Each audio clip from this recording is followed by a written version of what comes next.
since the launch of the Honda CR-V 6th generation last year, medyo napapadalas natin sila makita on the road, be it the EHEV variant and the VX variant, which is the mid variant. Bakit naman natin hindi bigyan ng chance ang base variant called the V? It could still fit 7 people. Talking about the suspension, dito sa harapan, you've got the McPherson struts, while on the rear, you've got the multi-links, which is very helpful to give you a comfortable ride. The look has become matured and the design is more on the conservative style. But you know, the character lines are also less on this one, but it gives a clean finish overall.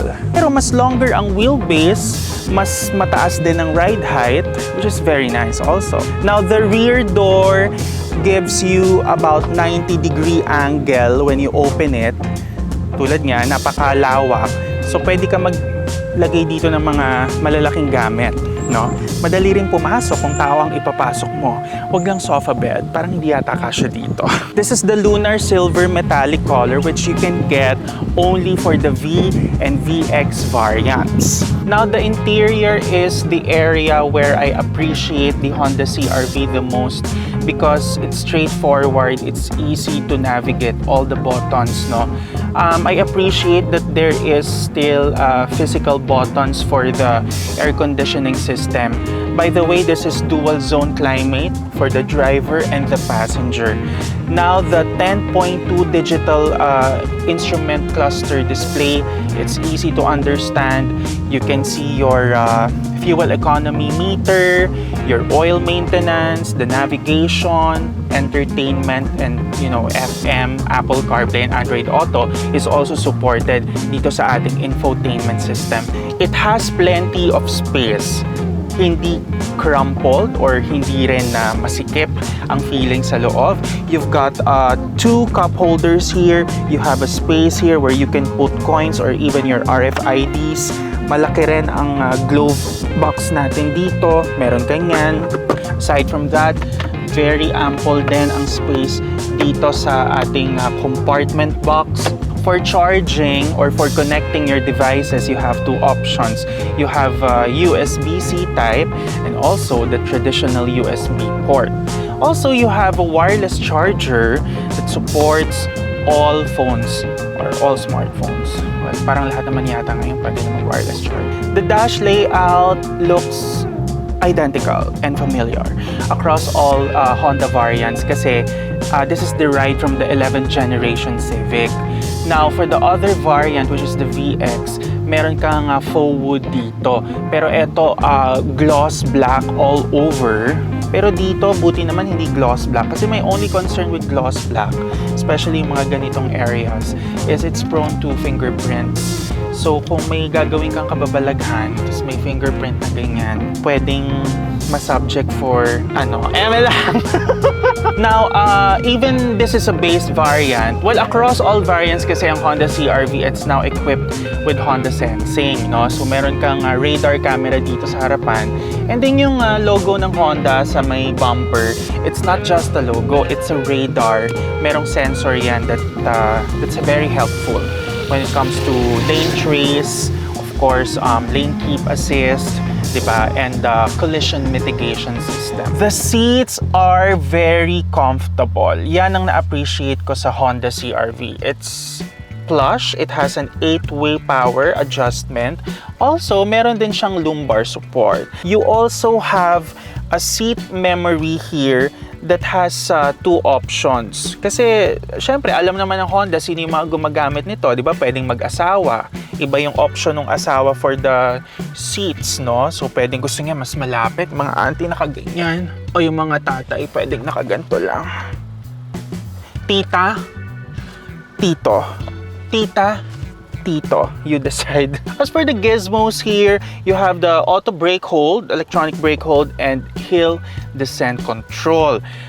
You also have an eco mode, pero ako, huwag mo nang gamitin. Kasi matulin to eh. Diba? Huwag ka na magtipid. Charot. Laban mo na. As usual, where does the CR-V shine? Practicality, of course. Because rear seat space is indeed spacious and roomy. Headroom and legroom is top-notch for a compact SUV. There's rear aircon vents and center cup holders for 2. But I'm not really a fan of the third row seats. Parang batang paslit lang yata ang kakasya rito. My height is 5'11" and trust me, hindi talaga kaya. O sadyang kailangan ko lang magpapayat. Clearly, the 7-seater positioning of the CR-V Turbo is targeted to families who have young adolescents. But for adults like us, I think we have to decide to sit on second row or become a passenger prince or princess. The power tailgate is there and you can also fold the third row seats for more space. Now, talking about the powertrain, the CR-V Turbo is powered by a 1.5-liter VTEC Turbo engine that sends the power to the front wheels. It's connected via AC/VT and produces 190 PS and 240 Nm of torque. By the way, this is a slightly tuned version of the Civic and HR-V engine. But of course, if you're up for more fuel economy, you can opt for the CR-V RS that has the EHEV powertrain. Alright, so we're driving the Honda CR-V V variant, which has the 1.5-liter turbocharged engine. You know, a few months ago, na-review din natin yung EHEV, which has the 2-liter naturally aspirated with the pair of electric motors. But what Honda did this time is, of course, you have 2 options or 2 variants for the turbocharged engine. What I've noticed with this car, it's much lighter because the EHEV variant is a bit on the heavier side. Let's admit the traction battery kasi is talagang mabigat.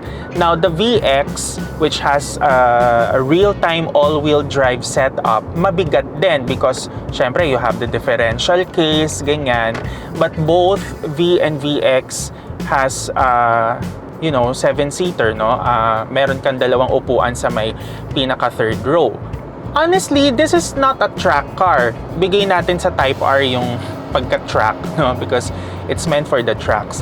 But you know, the CR-V V variant, it's plushed, it's smooth, it drives like a proper CR-V. Ano bang ibig sabihin natin pagka proper CR-V? Syempre, it's smooth. It's comfortable. Kaya nga CR-V, it's a comfortable roundabout vehicle. And the space, it's so ample, ang dami mong pwedeng ilagay. My only concern is the third row. Hindi ako kasya. Medyo hirap, no? Unless adolescent bata ang ipapaupo mo doon, pwede. Okay? Pwede yon. The build quality, it's solid. No? As with any Honda naman, the build quality is top-notch. Wala akong mga naririnig na squeaks or rattles sa dashboard at all. The NVH suppression, it's nice, napakatahimik. The Michelin E-Primacy tires is doing a proper job in keeping the road noise at a minimum. Overtaking isn't a problem at all because the turbocharged engine is powerful enough, no? For highway driving, for city driving, it's frugal. You know, the L-series engine kasi matagal na rin na yan eh. 'Di ba? Matagal na yan. You saw that already in Honda Jazz or Honda City. Ang tagal na niyang makina na yan. So, what just Honda did is that they put a turbocharger, a more efficient turbocharger to apply it here in Honda CR-V. It shares the same block as Honda Civic FE, pero it has the L15C engine code. So kung tatanungin mo kami, kaya ba yan sa Baguio? That's the usual question kasi ng mga bibili. Kaya ba sa My friend, kaya. Okay? Even 7 ang tao sa sasakyan na ito, kaya. Makina hindi bitin. It's not. Kasi pagtapak mo, pagtungtong mo ng 1,700 RPM all the way to 3,000, it gives you the 240 Newton meters of torque. Diba? But on a daily basis, hindi ka naman tatama ng 3,000 RPM kasi fuel economy mo naman ang maapektuhan yan. So it's all footwork. Okay? The brakes doesn't feel spongy at all. It's not, alam mo yung parang kailangan mo ng pangalawang kagat. No. During emergency situations, it gives proper braking power, right? But also with the help of Honda Sensing, meron siyang collision mitigation system. So, maganda rin na merong gano'n, no? But it's only for help. But importante, pag nagmamaneho ka, you have 100% presence of mind. Ngayon ang tanong natin dyan, 2.1 million pesos meron ka or you want to loan it sa bangko. Sino ba ang bibili ng CR-V? Number one, based on experience, ang bumibili ng CR-V, yung nagkaroon na ng CR-V dati, na gusto lang mag-upgrade. Number two, yung galing sa sedan, tapos gusto ng mas mataas na sasakyan. Kasi ang concern nila, lubak. Ang concern nila, baha. No? Number three, who wants to have an upgrade in terms of their lifestyle. Because kung single ka, parang hindi bagay sa'yo ang CR-V. It's more appropriate for people who has a family. 'Di ba? May 2 anak, 3 anak, 'di ba? Mas dun siya bagay.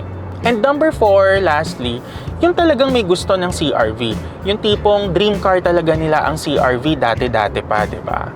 So it's up to you. You have 2.1 million peso sa bangko. There are a lot of options right now, but what I can say to you is, if you want the dependability of a Honda, the build quality of the brand, you know, the heritage, the road presence, as well as the comfort, magandang choice ng CR-V for you. Also, bago ko pala makalimutan, depends yan sa priority mo.